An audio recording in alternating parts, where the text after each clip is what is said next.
Hey guys, welcome back to Sons of Oklahoma, and today I thought I'd go over and do a little bit of a review on my Marlin Model 15 carbine project, how it actually all turned out.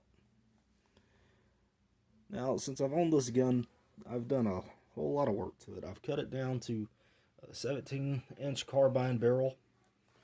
I've completely redone the stock, restained, refinished, and I've even added this little pouch back here, to give me a little bit of extra ammo when I'm out in the woods or this thing's rolling around in the back of the old truck. But I wanted to get into, everything I've done on it and everything I plan to do on it in the future too. As you can see, since the last time I did a update video on this project, I've actually got to solder our our rear sight here in place. Like I said, this is Bubba Gunsmithing at its finest in that other video. But I really dig how this project turned out. And as always, we're completely clear. But at the end of the video, I'm going to go ahead and take you guys out to the range with me, and we're going to see just how accurate this little guy is. For its general purpose, I wanted to have a short-barreled rifle. Nothing too crazy, but something that was, I guess, accessible to put underneath your seat of your car or in your truck or in your trunk, toolbox, what have you. In case maybe you broke down on the side of the road, or maybe you got a chance to go hunting with some buddies that you wasn't expecting to. Find you maybe a nice rabbit, or do a little bit of coon hunting too. It's always cool. But I've cut these flutes into the stock. I put in the new front and rear sight. Some of the cool features about this guy. This actually is a stainless steel sleeve that actually closes when you lock your bolt back into the firing position. And you can actually remove that and clean the chamber pretty easy. Or I guess the back end of the chamber area, I should say. All these Marlins, they got the micro groove rifling in them, which lends itself to being a very accurate gun. Here we have our push forward safety, or pull back to fire. Of course, you don't really want to dry fire these old rifles. I mean, they can develop a bit of a burr in the back of the chamber if you do that on repeated firing pin strikes. So what I like to do is actually try to close it there and apply just a little bit of pressure as I pull the trigger. Now this is probably going to make it fall forward, but if you got the pressure applied, it'll slowly allow your firing pin to go down easily. And it's kind of like a decocker for your gun. And here we can see markings on it now that I've got it cleaned up and some of that rust removed. Come on, camera focus. Marlin Firearms Company, New Haven, Connecticut, USA. Model 15 micro groove barrel. It shoots 22 caliber short, long, and long rifle. One of the things that I've done is I've actually made these little pouches here out of duct tape, and each one of them contain different 22 caliber rounds.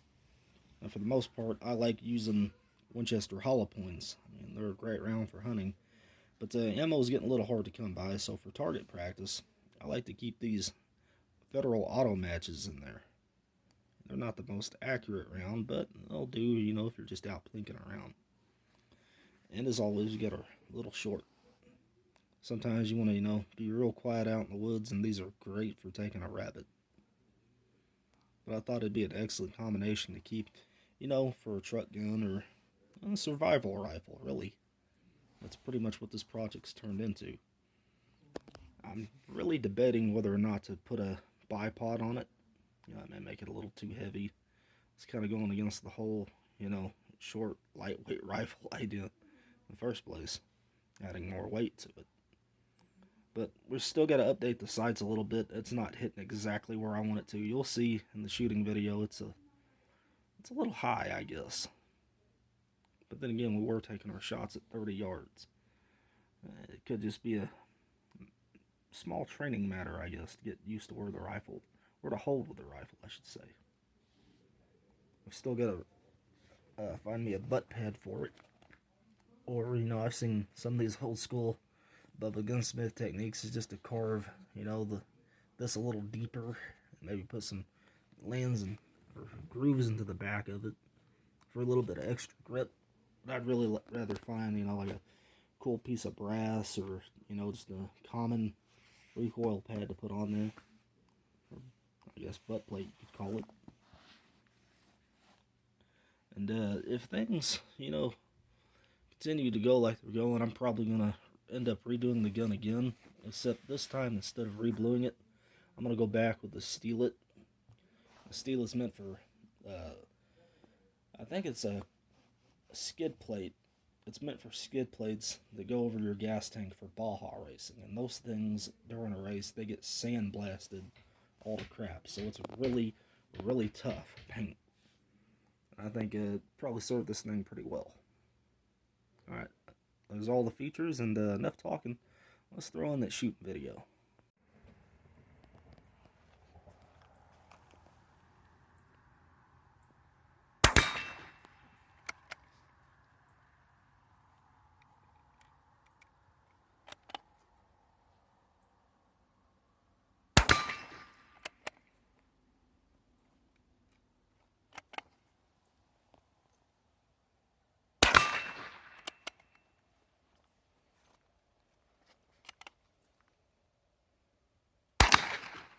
Just over the top of it that time.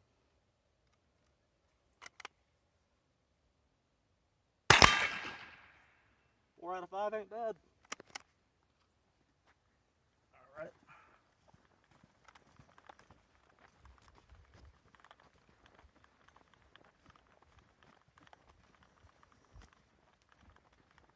And with each passing time, we've managed to bring them down a little bit too. So I think I'm finally starting to learn what to hold with it. It's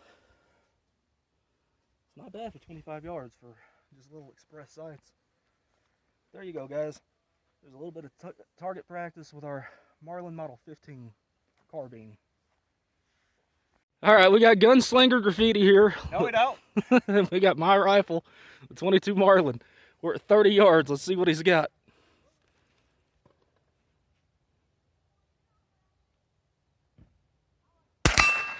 Oh, he got it.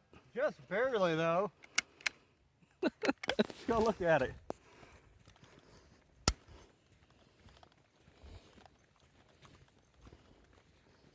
Can you even count that as a hit?